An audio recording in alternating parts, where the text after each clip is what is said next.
Hey fanboys and fangirls, it's Jared here with another review from Fanboys Forever, and today we're going to be taking a look at the new Spin Master Firefly figure from the Batman Cape Crusader 4-inch line.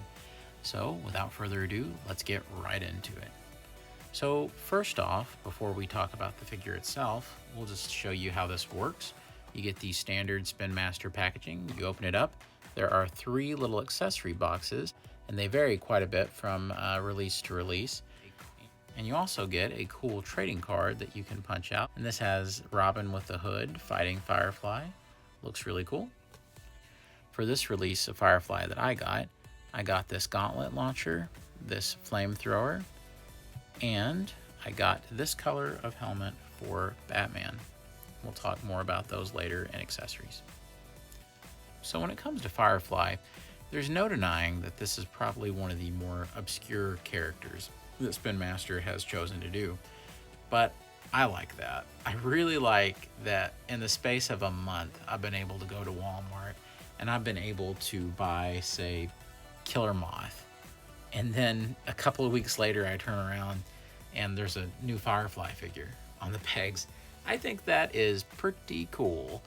I also think that this is a great way to introduce younger fans to some of these characters, but it also pleases adult fans like myself to see this kind of diversity in the line. So I think Firefly is definitely symbolic of that. I think that it was a good choice to bring him out because I think Spin Master is playing the long game with Batman, and they don't want to go ahead and exhaust the heavy hitters like Penguin and Two-Face just yet, but I'm sure we'll be seeing those down the line. So let's go ahead and have a closer look at the actual figure itself. First off, we have this cool helmet here, and I really love the sculpting on this. You can see that it's almost a mantis-like shape, almost like a gas mask, as it has this ridge here as the front of the mask goes down, and there's a chin piece under it. And I like how intricate they were with that, and it wasn't just like one big kind of bulbous head, and there's some ridges sculpted at the top. I love the almost Batman-like ears that they have, almost like he's kind of like an evil Batman in a way that just loves to burn things down. Love the sculpting all the way around. Also love the paint hits on this because this bright yellow that's on the ears does a whole lot to accentuate the head sculpt, and I really love the big huge red eyes, like the kind of bug kind of eyes going with the whole Firefly theme. We also have the chest armor, which there's a little more to it than I thought there would be. There's some actual ridges down there in the abs that kind of have a point in the middle. There's like almost a harness that's sculpted around, and I love how they carry the yellow between the abs to the rib sections, so that's pretty cool. I like that there's a collar in the suit, almost like he's wearing a flame retardant suit. On the sides, we have very basic arms, and this is probably the most disappointing element of the sculpt. It almost looks like he's just got like a skin-tight leotard over the shoulders and the arms. It is a little strange that the armor and stuff doesn't carry over, especially since there probably should have been a plate here on the side to kind of go with how armored up that the chest portion is. I do like the little wrist-length gloves, though. They kind of remind me of first appearance Batman gloves. So, hey guys, just reuse those when you do that figure. We also have a neat little mini utility belt. Love that detail. And we do have a surprising little sculpt detail, and that's this little holster where he would maybe have a gun or maybe have some other kind of smaller weapon. I actually like that, and they did go to the trouble of sculpting the strap that goes all the way around. They just didn't go to the trouble of painting it, and that would have been really cool if it was the same color as the belt up here. Moving on down, we have some smaller kind of knee pads, and we do have little buckles that are sculpted onto the boots there, so I really like that. And the boots have a little bit of sculpting too. They have a little ridge in the front, like a design, and the bottoms are just kind of plain Jane, as you would imagine. There's one big element of the sculpting that we haven't talked about yet, though, and that is this cool jetpack that Firefly uses to get around town. Now, this is removable, and as you can see, this is the regular back of the figure, but we'll just look at the jetpack for a second. We have the peg, of course, in the front where it clips in. The thruster is pointed down. And then we have these wings, which have all the cool like ridges sculpted into them. It looks very much like some kind of industrial kind of technology. Lots of neat little like grooves sculpted into the back here, and almost little holes suggesting turbines or something. I really like how imaginative this particular part of the figure is. It would have been even nicer if this nozzle down here where the jet fuel emits, or at least I imagine that's the way it goes, would have been nice if that was maybe painted like a darker gray. But I really do like that we get this thing. It's almost like getting an additional extra accessory, and it's quite large too. Looking at articulation, there's really no surprises here. Doesn't do anything differently than any of the other heads in the Spin Master line. It just goes left and right. It does seem a little hard to turn at first, but it does just rotate. There's no real up and down. Next up, we do have a shoulder hinge, and he can go more than 90, which is nice. Of course, you can rotate it all the way around. And there is a cut down here at the elbow where you can rotate it. It goes just about 90. And there's nothing at the wrist, just like all the other Spin Master figures. Nothing at the waist, but we do get some very generous hip articulation like with the other Spin Master figures.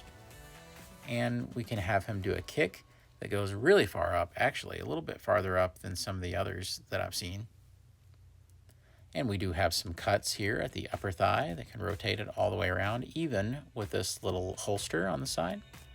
We also get a single hinge at this knee, which can take it to about 90 degrees, and you can rotate that as much as you please as well. There's nothing at the ankles, but there isn't with any of these Spin Master Batman or DC figures. So, of course, he's just as articulated as any other figure in the line, and I appreciate that, especially with all the original sculpting going on. For his accessories, of course, we already talked about his jetpack, and that is probably his neatest accessory, actually. But the others are no slouches either, I suppose. We do get this cool little fire-launching gauntlet, and I really like the sculpt on this thing, even if maybe I wish that I'd gotten a different paint variation of it. It looks fine that it's green, but because of it being a flame that's shooting out, I would have probably much preferred this part at least to be orange. Of course, you know, if you like to customize and paint your figures up like I do, that might be something that I go in and add with a little bit of paint. But I like it well enough. I do like that it's kind of a robot hand, and it almost has a Jack Kirby look to it with this kind of big circle and kind of the piping. It's almost like something that Orion or somebody would have used in those New Gods comics. Of course, that fits right over his hand, and notice how it's designed though, because the thumb's up here, to only be on his right hand. You could put it on the left, but it looks a little silly when there's a thumb on the wrong side. This stays on well enough. It doesn't go in there super securely, but it stays very well. It's not going to fall out or anything like that. I like it because you can get some cool poses out of it where he's throwing the flame like this. So there's definitely some cool things that you can do with that one. The next accessory that he comes with is this neat little flamethrower, and this is very surprisingly well sculpted. We have like a little tank down here and the nozzle and kind of a handle up here that he could probably hold it by. I really like all the sculpting on this thing, but the thing that kind of hurts it, I think, is that Spin Master continues to do this weird thing where they keep doing it. It almost looks like random paint is mixed in with it. And of course, I know this is to give it some variation and maybe give it a little bit of grit, but it is a little strange to keep seeing it done over and over again with this stuff. So hopefully they can get away from that in future waves. Green translucent, once again, not sure. I mean, with the Armored Batman review I did, a lot of his accessories were green translucent, but with that I could excuse it and say, well, you know, it's supposed to be kryptonite. But this, you know, I don't really know. I mean, I do like the green with the costume though, so that is something. I definitely think it matches the suit very nicely. It's definitely not the same kind of green, but it looks good as a visual complement, I think. But it is a little strange, I guess, that his flamethrower is green when probably it should be some kind of gray or maybe kind of a dark red. But that's kind of the blessing and the curse with the Spin Master accessories. They have the cool whole blind bag or blind box kind of element to it, and I actually enjoy that. But you do end up with some pretty funky colors and some weird variations, but I do like the way the green looks with this guy, so I don't know, I'm kind of two minds about this. He also comes with a kind of baffling Batman helmet. You know, I really like the sculpt design on this. This is the first one of these I've gotten so far, and I know there's many variations of this that they have with this latest stuff, and it's different than the previous helmet design. In a lot of ways, I like it a little bit better. I'll tell you, it reminds me of the Knight and Squire characters that we had that Grant Morrison did. That's the kind of cowl that this reminds me of. And so I really like it. And it's kind of funny though, because more than Batman, it sort of looks more like Firefly. And you can actually fit it on there, and it goes pretty well. I mean, it's not exactly perfect, but I mean, I think it looks pretty good, honestly. And what's funny is it probably looks a little bit better on Firefly than it would a standard Batman figure. I'll let you see the hilarity for yourself. Batman here puts on this mask, and I'm not sure if they would even let him set foot in the Hall of Justice wearing this. It's quite weird. If it is indeed intended for the standard Batman figure, it just barely has enough grip back here to kind of stay where it needs to. And his regular ears poke through the top a little, which makes it even weirder. So you're trying to like adjust the top to keep it from showing so bad. But it probably needed a little more grip to hang on to a standard Batman head, and it's quite bulbous. So I don't know. It's not the best that they've done, especially with that bizarre paint mixing that they do in there. So take it or leave it. It's interesting, if you get the rooftop variation of Firefly, according to the accessory guide, you'll get red versions of all this stuff, which is great for the gauntlet, but have a look. You end up getting a different gauntlet instead of the flamethrower. And I don't know about you, but with my Firefly, I really do expect to have a little flamethrower gun. So to me, it would almost be a shame to get that other variation. But like I always say, with the Spin Master stuff, you can't necessarily let it drive you crazy about which version you get.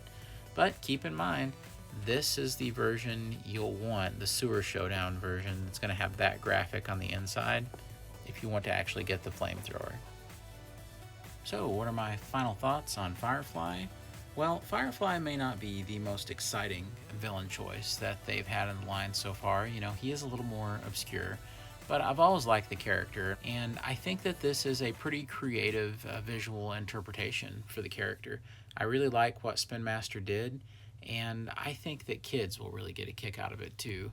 But if you see one of these guys, he is one of the more obscure Bat villains, so you never know. They may not make as much of this guy as, say, a Catwoman or a Joker, so you may want to pick him up when you see him, because this figure is a lot of fun.